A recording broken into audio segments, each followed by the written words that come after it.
Welcome. I'm Sebastian Mahfood, and you're listening to WCAT Radio, the on-air wing of En Route Books and Media, bringing you the dulcet sounds of Catholic wisdom.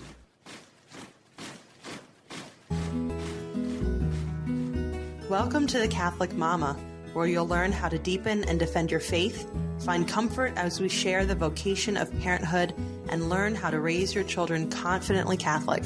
I'm your host, Christine Mooney-Flynn. Let's get started. And I'm doing this episode 110% by myself today. No, I'm just kidding. Hi, husband. Welcome back to the Catholic Mama. Is that Old Lady Bane? How's that for your new intro? No, thanks. It sounds like, every time you did something else the other day, it sounded like Bane from Batman. This is your Bane voice, but you just make it slightly. That was an Old Lady Bane. I don't know what the other one the other day was, but it sounded the same. Well, in case anybody's still listening. Thanks, honey. We're going to talk about movies today. That's right. What was your? Wait, you had a little tagline for this episode. What was it? We suffer the Hollywood trash to save your soul. No, so you don't have to. You don't have to. Something along those lines. Save your soul, my land. That is quite dramatic. Yeah. No, so, well, I love talking about movies. We've always loved the movies. Mm-hmm. Well, I love talking about movies. We've always loved the movies. Mm-hmm. Mm-hmm. Since 7 years ago. What was our first movie date? Do you remember? We first watched Love Actually together, but that wasn't a movie out. I don't know the first time we actually went to the movies. Do you? I don't. I remember a number of movies we saw in theater, including The Dark Knight, Rises, Lincoln. I specifically remember going to see Lincoln. Oh, yeah, we did. Yeah. I totally forgot about that. We haven't seen that many movies in theater. Well, you know what it is that we had kids right away. And nothing seemed good enough to go out and use babysitting time, precious, expensive babysitting time. So I think we just waited until a lot of things came out. We watch voraciously at home, although our choice of movies has definitely changed, at least for me, because I'm a big sissy. Mm-hmm. It can't be too dark and depressing or scary. I can't do scary. I'm a big... Sure, I'm not a big horror movie fan. I would entertain them, growing up if people had them on, but I would never go out of my way to watch Chucky or something like that. My brother made me watch Resident Evil, and he had the DVD cover laying nearby, and it had scenes mapped out on there, so I could read a quick sentence or two about each scene. Like, oh, okay, I think we've gotten to that point now. It shouldn't be that scary. I can handle this. That's good. Not so good with that. But anyway, so we actually went to the movies. Oh, we actually went to the movies a couple times this year. A few times, 3 times at least. No, more than that. Yeah. We're only going to talk about 3 main movies today. Well, movies are getting reviewed on the Catholic Mama today. Because I think you wanted to briefly. I didn't see it, but I think you were going to talk a little bit about Star Wars. Because you saw it, and I think you wanted to briefly. I didn't see it, but I think you were going to talk a little bit about Star Wars. Because you saw it, and I refused to after hearing what I heard about it. Yeah, definitely don't. That was quite. I mean, it quite possibly ruined my childhood. It was so bad. That's what I'm scared because I love Star Wars. The Last Jedi, or whatever the most recent one was. I think it's The Last Jedi. Wasn't it? It was one of the absolute worst films I've ever seen in my entire life, and I say that without any reservation whatsoever. And it's so much encompassing. I'm so close to going on a Hollywood boycott. I mean, everything about Hollywood is pretty much everything that I personally detest about society today. It's just overly secular, morally relativistic, yet morally preening culture, exceptionally pro-abortion. Just absurd, and that's just Hollywood. And occasionally you'll get somebody like Chris Pratt who goes up and will read from Luke's Gospel, which is really heartening and gives me some slight optimism about the situation. Very slight. Yeah, a lot of communists. If they don't believe in God, they actively dislike him. That's just the nature of Hollywood.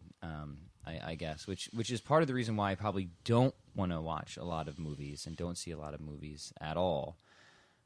because I just, like most people, I don't think anybody really cares to be lectured at by somebody who is paid to just read sentences for a living. Not to say that that's not a skill or not important or interesting, but I think Hollywood has kind of largely lost its way in what they're supposed to do as entertainers, for various reasons that are beyond the scope, I'm sure, of what we want to get into for this episode. But as I say, it's left a certain distaste in my mouth.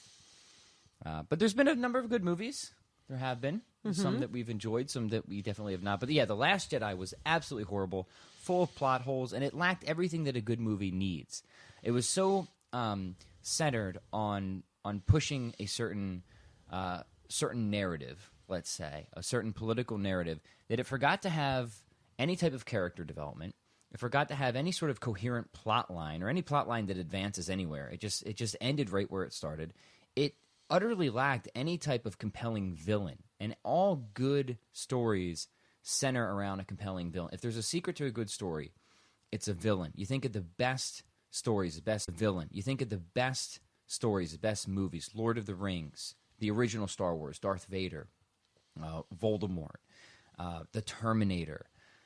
Any movie that's worthwhile, any story that's worthwhile has a great villain. Even Jaws, that freaking shark. But it wasn't just a shark. It was the evil men, too, in Jaws. The great villain. Star Wars had this creepy-looking, bald, warty guy who you thought was going to be this really powerful overlord. You're like, okay, he seems kind of cool. Gets whacked in like 2 seconds, and they don't care to explain anything about him after that. It was one of the most disappointing scenes. I wouldn't even call it a climax, because it was the opposite of a climax. Yeah, horrible movie. 1 out of 10. Honestly, a 1 out of 10, and I hardly rank anything that low. Like, even the action scenes weren't that good. So that was the low point of movies this past year for me, and you didn't even see it. Like, this is, I know. Yeah, like all the certain critics praised it, but they didn't praise it because it was a good movie. They praised it for that narrative. Yes, that's. Yeah, so you went to see it, and I think because of the previous movie, whatever the one before that was, not the offshoot one. Oh, you know what else we saw? Rogue One. Rogue One. Rogue One wasn't bad. So I liked Rogue One, but the one before, the actual one in that storyline, that one just. I just couldn't with that. Yeah, it wasn't as bad. It wasn't as bad as that one, but it was still bad. It was still a bad. But folks, if you let it go, it's a bad movie. And this is coming from someone who actually doesn't hate Jar Jar Binks. So I liked him. I know. So this is huge. You liked the late '90s trilogy. I defend it from what I think are unfair criticisms. I'm not going to go so far to say that they're a fan team. He had good editors. He was checked.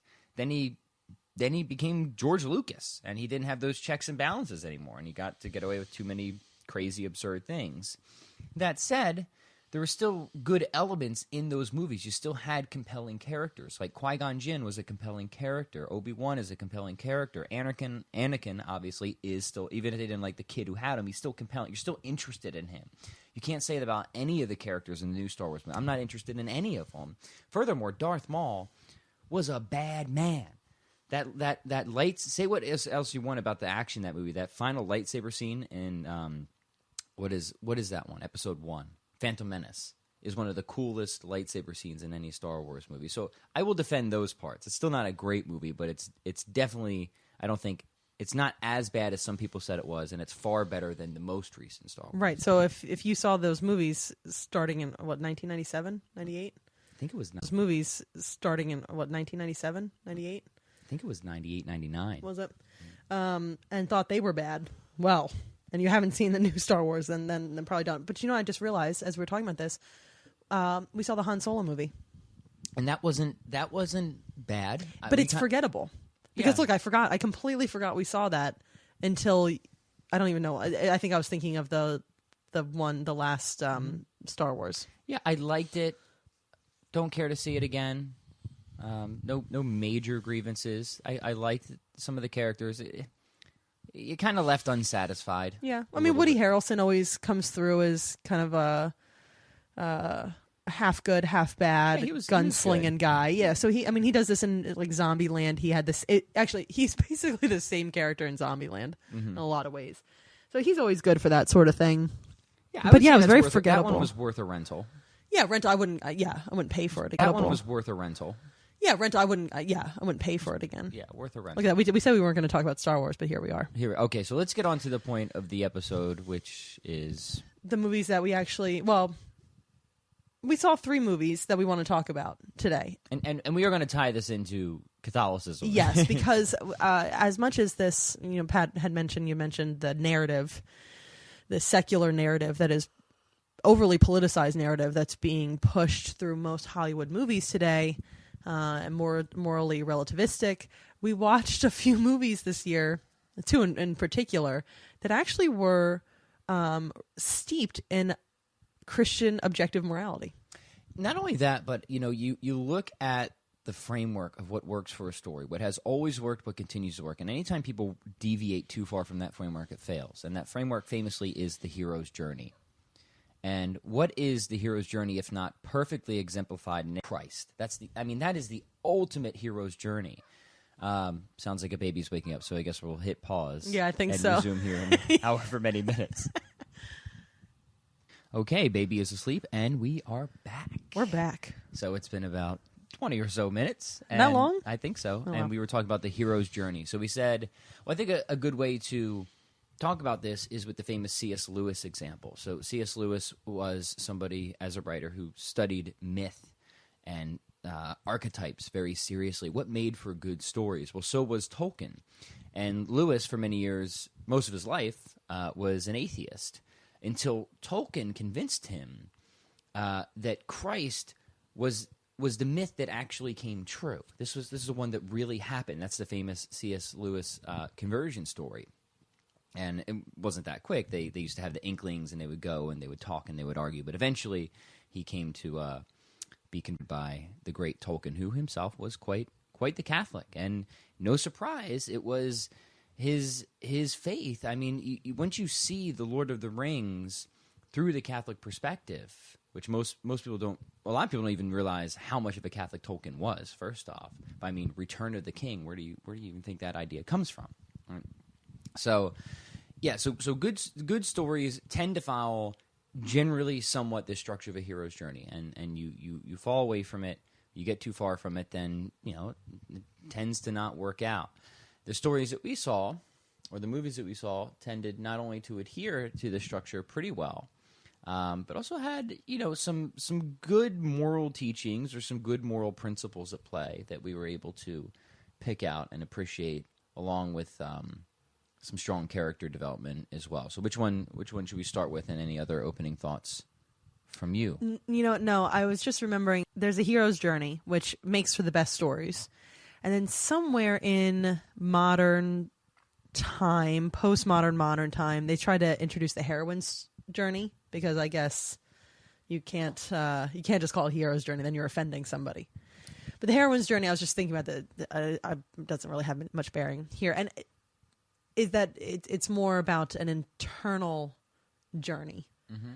So this is more emotional things that maybe women in these stories, it's not usually women who are called onto the hero's journey. It's following a male character. Yeah.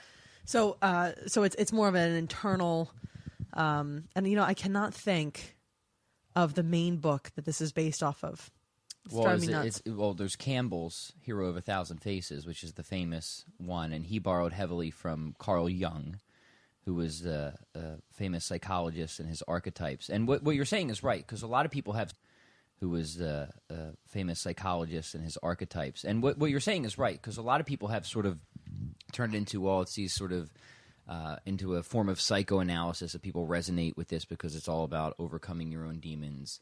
And that might very well, I have nothing against that, right? But it doesn't, just because that's true, it doesn't mean that something else isn't true also. That there isn't a true, for example, part of the reason, and this is something that Jung kind of admitted to, and that Lewis eventually came to talk about, were these kind of prefigurations And this is what typology is in scriptural study, is seeing these sort of prefigurations of Christ before you get to Christ, right? These sort of, you call them mini hero journeys or other heroes' journeys, like Moses, for example. It's a type of similar thing.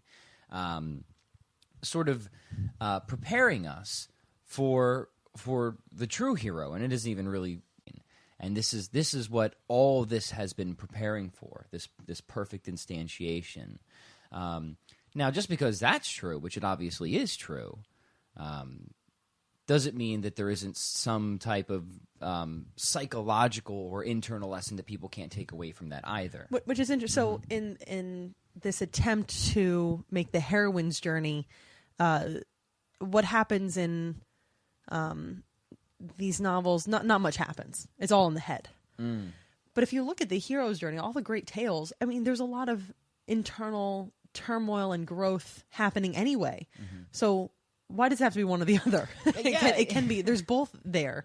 Like, you can't tell me that Samwise in Lord of the Rings did not go through intense internal turmoil. Or, I mean, I think, well, you can argue that he was the real hero of the story, but it's not just a hero's journey. It's a heroine's journey. It's all together. It's internal and external.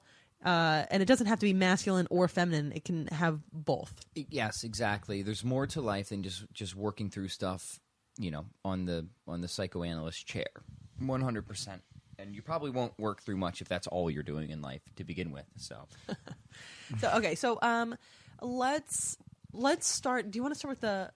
I don't know. What do you want to start with? Do you have a preference? Do you want to start with the one we didn't? No, we talked about Star Wars, so let's not start talking about the one we didn't like. Let's talk about the order in which we've seen them. So, Infinity War. First. Infinity War, so Avengers. The three Infinity movies War. we're talking about, by the way, folks, just so you can hang with us here. We'll get to a point eventually. Infinity War, Mission Impossible: Fallout, and Ready Player One. Yes, and actually, can I do one small thing before I keep saying this? It's your show. You can do whatever you want. True. I can. These are clearly either older kid movies or grown-up movies. I did want to make two kid movie grown-up movies. I did want to make two kid movie recommendations real quick. If you haven't seen these already, and I think the one came out in 2017, but close enough. The second Paddington Bear, the sequel. I teared up at the end. What I like about that is it's not as I feel like the first one, it was a really Nicole Kidman was a very disturbing a taxonomist. Taxidermist. Damn those taxonomists. No, a taxidermist. And she had it out for Paddington Bear. She wanted to collect him. It was a little creepy for a kid's movie. And then it dealt with like his uncle's death at the very beginning. Anyway, it was a little disturbing, I think, for the younger crowd. The second one, though, Hugh Grant was a great villain. But also it had this really nice redemption part that even if you're kind of a bad guy, these other characters, they turn around. It's never too late to turn it around and actually help the good guys. So that Rabbit was just a fun one. Yeah, I just want to say that. So yeah, I did like Peter, but I just want to say that if you're looking for kid movie recommendations, I enjoyed those too with my kids over the past year and a half. And not to be a negative, but here we person, but you really got to watch out for the nonsense indoctrination that's getting pushed through with a lot of quote-unquote kids movies these days. And it's out there, and we'll do a separate episode on that. But I just want to say, yeah, we will, that merits my show, that remember? merits a separate episode. I'll invite myself back on. We can talk about that. I would like that actually. There's a lot of stuff to be seriously wary of and cautious of, or at least be mindful of. Anyway, so Avengers Infinity War. We like this one. We did like this one. We like this one. Yeah, and you know why? And I know you know why. The great villain for one. Yes. What a good villain. You get a really solid villain who is consistent. Is consistently evil, but actually has a pretty good reason. Well, there's a lot you can learn from our good old Thanos there. But the first thing I will say is one of the major concerns, this goes to show how important a villain was, one of the major concerns before this movie came out was how are they going to balance all these characters on screen? And the answer is they balanced them with a good villain. Yeah, because they were all joined together fighting against this one. That's right. Cause. The villain was the center point. If it didn't have a good villain, it wouldn't have worked. No, because there's too many stars. Right. Yeah. Just even the Doctor Strange Iron Man. thing would not have worked because you do have too many stars, and how different Guardians of the Galaxy is as terms of kind of, well, they're all kind of silly, but the silliness in that direction with Chris Pratt versus Iron Man silly because it's more arrogant and showy. Yes, but now you have a short and the strong villain is. So I think that was exactly the right thing that they needed to do to make that work. Now what do we learn from good old Thanos here? Well, he's a utilitarian. So from an ethical standpoint, that's what I appreciate. He's a pure utilitarian. So it's, we can see that he's kind of like a buff communist in some senses. He's just looking at outcomes. The ends justify the means type of person. Pretty much a summation of all the abjectly horrible moral theories that have actually inflicted our world in real instances were well summarized in Thanos, which I appreciate because that is evil, that is wrong. But it goes to show you that a lot of what is evil and wrong in the world is really trying to pursue something that you think is good in the wrong way, right? He's not trying to exterminate half the world's population just because he thinks that extermination is a good thing. He's trying to exterminate half the world's or universe's population because he thinks that something better will come out of that. For example, that people won't become overpopulated or whatever it is. And real spoiler, same thing with Fallout. The greater the suffering, the greater the peace. That was what they were saying in that movie. And this is this is right in line with Christian morality, philosophy. Aquinas, one of his great contributions, and Augustine too, will show that evil is a lack. Morality, philosophy. Aquinas, one of his great contributions, and Augustine too, will show that evil is a lack. It's a privation. And if there's one thing we learn, is that most people who are doing wrong, nobody does wrong because it's wrong. Nobody does that. You can't think of a single instance where that happens. They do wrong because they're confused on what's good, or they're confused on how to get what's good. Or they're after something good and they can only get it by doing something wrong. It's good to have food and want to be fed. That's a good thing, and people pursue that, but sometimes they pursue it by beating somebody up and taking their food, for example. Thanos is a great moral example of that, where it's good to want life to continue on. That's a good thing. But it's wrong to kill off half of it. Just to help the other half. And everybody intuitively knows that. So it goes to show how intuitive morality is. Also, like Thanos is the bad, rationalize it, as bad guys typically do, that he's the only one with the courage to do it or this or that. Now, what's good about him that isn't reflected in, I guess, many people who actually are wicked like that is he at least seemed dispassionate about his communist system, where it was like a lottery, anybody would be chosen at random or whatever. It was ironic though, because at the end of the movie I was wondering, well, could he have evaporated? That was the big question, right? Because if he could have evaporated at the end, then okay, kudos for your consistency. You're still an evil man. It's still wicked. You were in the lottery, but you lost. You put yourself in the lottery. Okay, all right. But hey, that's a pretty consistent with any utilitarian or communist. Everybody else has to do it, and you're above it, right? Well, that's exactly it. So that's the question. I thought that actually would have been a neat ending, where if he was the last one to evaporate, that would have been pretty. Well, there wouldn't have been a sequel to that movie. Or there would have been, where if they had to bring everyone back, they would have had to bring him back too. So it would have been. So if Pat Flynn was writing the movie, he might have done something like that. Just in case there's any producers out there listening or something like that. I'm sure there are. Any Hollywood agents on the Catholic Mama. Yeah. If you are, let me know. And actually, anybody, before I forget, you can go to thecatholicmama.com /contact. And if you have any questions, opinions, whatever it is, or if you want to hire Pat to write the next superhero movie, you can send a note there and I will see it. To my agent. I'm as close to an agent as Pat's going to get right now. Oh, that's not true. You do have a literary one. Yeah. So anyway, what the opposite of Thanos is the right moral position, that some things are just good in and of themselves. Life is good in and of itself. It has intrinsic moral worth. It has intrinsic moral dignity. And what you will find in the heroes of these movies is, what we liked anyways, was that they were unwilling to make those even small sacrifices. Yes, they work as evilly or consistent as Thanos was in his evilness, the heroes were consistent in their goodness. They did not barter lives. They valued each and every life. And who was the best about that? It was Captain America. And who does Captain America always... This is an important thing, and this is why God is so important to morality, because sometimes life puts us in situations where there's no morally good decision, and you still refrain from making a decision because it's not good, because you trust that God will sort it out in the end, and you need that hope to be able to do that.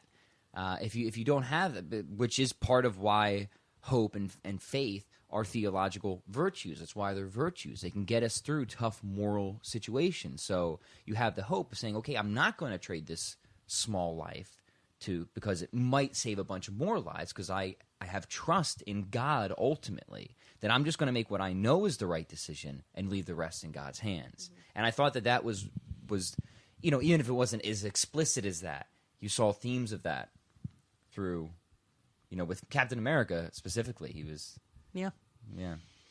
But even that's in the end though. With Captain America specifically, he was. Yeah. Yeah. But even that's in the end though. I can't think of her name. The Olsen sister, the Olsen twin sister. She was going to. She finally agreed to. I don't know. Am I doing spoilers? Is that? I mean, it's been out for a while. No, it's spoilers, folks. You're just getting spoilers. It's okay. Sorry. Yeah, sorry. She agrees though at the end to kill what's his face, Vision, so they can get the stone out of his head. Yeah. So that's a question. Was Vision a martyr or was he murdered?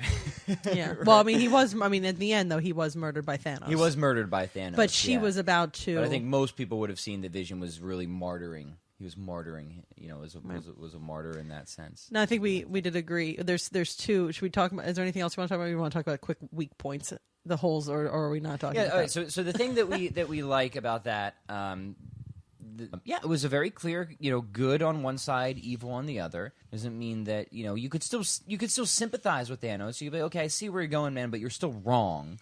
And it's just a great example. Like, it's not unrealistic. Like, there's been so many people like that in the world. There's people like that in the world today. Many of them are running for office. there's literal Thanos God help us. running for office. They just don't have the big mitt. Most of them have a bald head.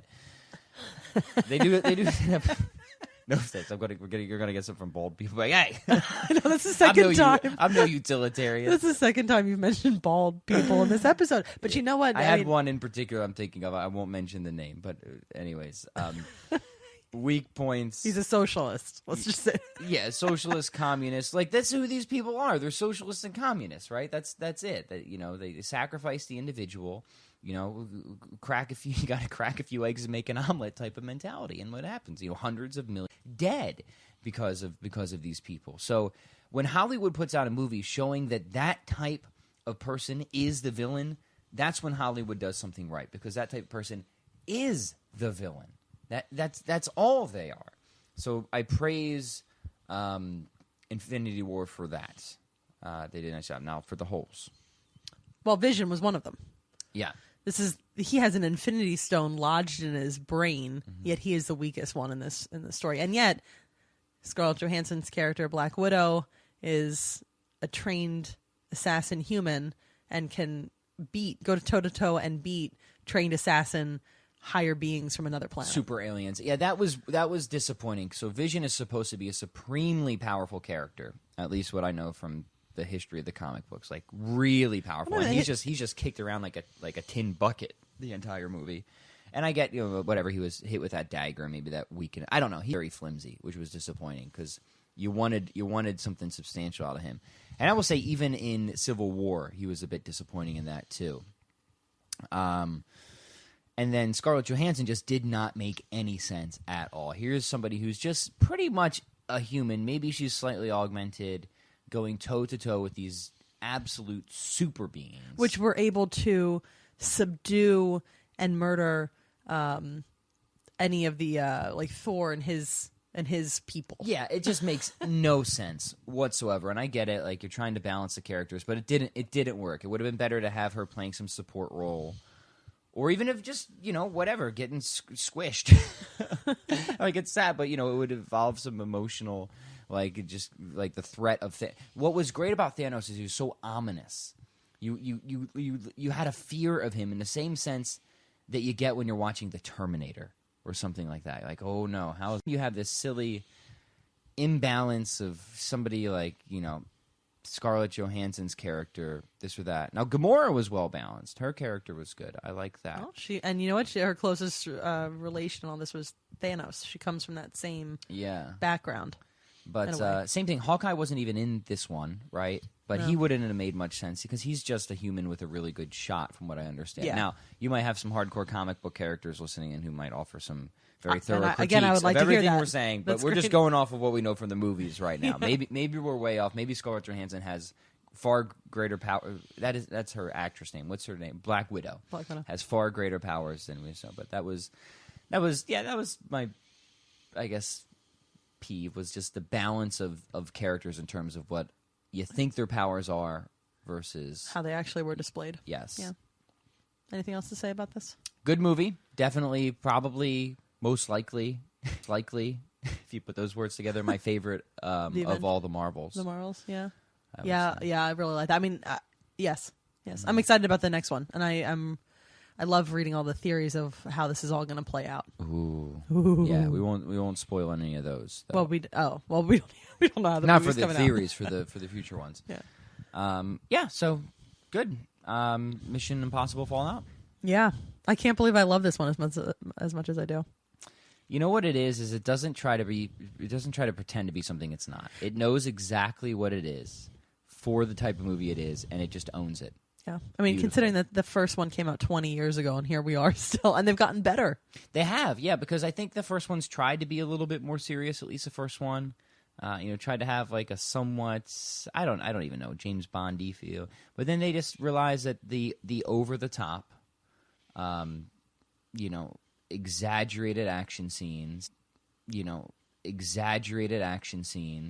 just they're great. Start from the premise that this isn't going to be believable and just roll with it. But somehow they do such a great job of not only developing the characters and building emotional attachment to them, but even with all of the just insane action scenes and how ridiculous and over the top it still builds such a great sense of tension that even if it was more realistic, it doesn't matter. Like, everything in that movie is a perfect cliffhanger when it comes to the action scene, including the last scene. A literal cliffhanger. And like, they know that. They're laughing when they're writing this, but they somehow are able to make it work. Right? Yeah, I was into it. I was into it, and I knew it was going to happen. They're not going to have a.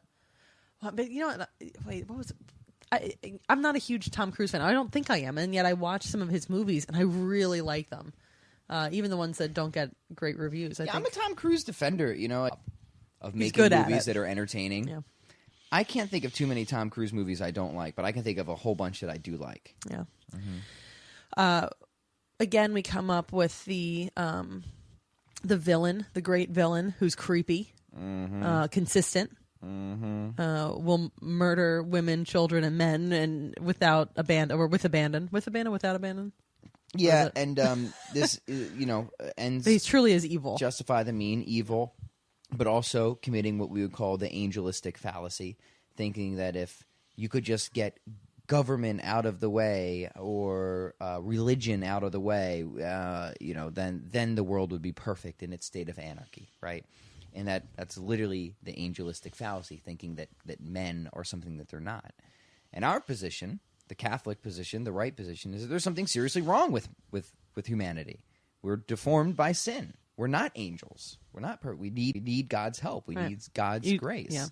So there's a nice lesson there, and like how common that is in society. I mean, whether you're full on communism or anarchy, and in fact, Marx originally was an anarchist. He is an anarchist. His idea was that once you get sort of, once you give the power to the people, the state could dissolve. But that was obviously a fantasy, a total fantasy. Looks like the baby is awake. But the point is that people make the mistake that they can achieve utopia in this world, and they will do horrible things to try and achieve that utopia. And that was exactly what was being demonstrated in this movie. And it's very similar with our friend Thanos in Infinity Wars. But we also come up with the same thing where they will not barter lives. Baby's awake. Pause number 2. And we're back again. Yes, we have a teething baby, and she's unhappy with everything at the moment. Well, we're making do. So what did we just leave off with? That Fallout, just as in Avengers, which we liked, did not barter lives. This is correct. And there's the very good... well, now it's late. I know. We'll be wrapping this one up here soon, folks. Yeah, I mean, there's the good scene where he's got to essentially kidnap, kill everybody and all the innocent people, and he like, even though whatever, I guess he has a license to kill, and he could have, whatever, done that legally, morally, that was unacceptable to him. So he devised a clever way around that, which was, and they made a big point of that, and that was good. And then the other one with the female cop, that scene too. And at the beginning, was it either let somebody on your team die or potentially save millions of lives without losing that plutonium? Mm-hmm. There were several moments in there where it was clearly on the side of life and goodness. Yeah, and again, that's what makes him. It appeals to our moral intuitions. We know what's great about the natural law, the moral law, is there's two things that can be said about it. One is we all know it, but we're all also capable of denying it or distorting it. Right? There's two things that can be said about it. One is we all know it, but we're all also capable of denying it or distorting it. Right? So we know it. It's What We Can't Not Know. That's the name of a good book for anybody who wants a good book on natural law. What We Can't Not Know by Jay Budziewski. How's that for a name? That's a great name. Great book. Nice excursus in natural law and also the Decalogue, so both general and specific revelation and morality. But yeah, what I really liked about Fallout, Mission Impossible Fallout, was... again, clear demarcation between good and evil.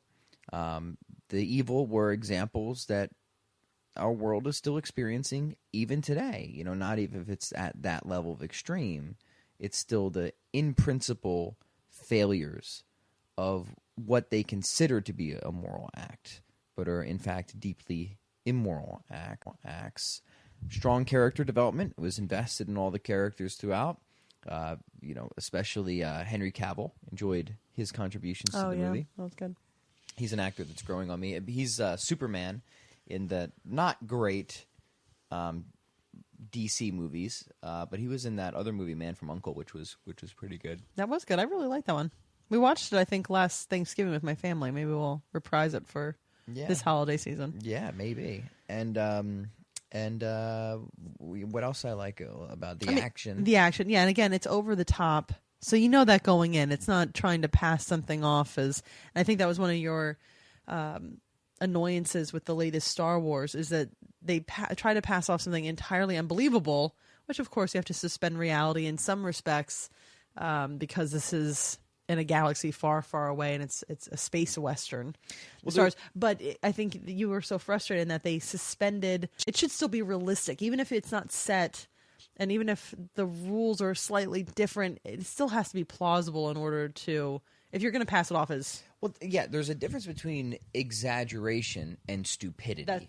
Okay, that's even better. And that's what it is. Yeah. In Star Wars, you had that the world's slowest space chase scene. Ever, first off, and then she light speeds the ship through the amazing whatever, and it's like, oh wow, nobody ever figured that out before. It was just so dumb. It was just dumb. It was clearly a hole. Whereas Mission Impossible knows that it's just going to crank the action up to level 20. Everything's going to be exaggerated, but it still has tension. And baby is. I guess we're going forward with this one, folks. We're gonna. So, all right, let's just do final thoughts real quick because the baby is. I know. My goodness, does not want us to release this episode. Oh my goodness. Okay. And we didn't talk about Ready Player One. That's okay. That was kind of the that was one I just didn't like. Yeah, much. But that has it kind of had a God complex, which I didn't like. Yeah. Overall, I think it really boils down, whether it's a book or a movie, you have to have a really convincing villain. I mean, you hear mostly about the hero. The hero has to be convincing. It's really the villain. It's what you're battling against. And a lot of times it can be a mental, emotional. Most of the time it's physical, and a combination of all these things, because the greatest villains get in your head. Yes. And the best story, these stories are great because it shows, just like in our Christian or Catholic Christian faith, that the good guy wins in the end. It may be really messy and terrible, and how possibly could this turn out? But in the end, it does. That's absolutely right. Well, hopefully it does. We don't even know with the Avengers yet. Well, in the event, we don't know about the Avengers yet, so we'll have to wait and see. Endgame coming soon. Well, this was a fun, off-the-wall episode. Yeah, it was. I always love talking movies. Yeah, so... Again, if you have any questions, related to movies, sure, but anything about the Catholic Mama, Catholicism, parenthood, you just want to say hi, head on over to thecatholicmama.com/contact. Questions we get, if they come in, or when they come in, as they come in, maybe we'll try to answer. I'll try to answer them in some capacity in these episodes. And as always, please leave a nice review for us on the Catholic Mama. Each review helps spread this little ministry a little bit further across the interwebs. Thank you again for joining me. We hope you enjoyed the program and will join us back for another show on WCAT Radio. This is Sebastian Mahfood. Good day.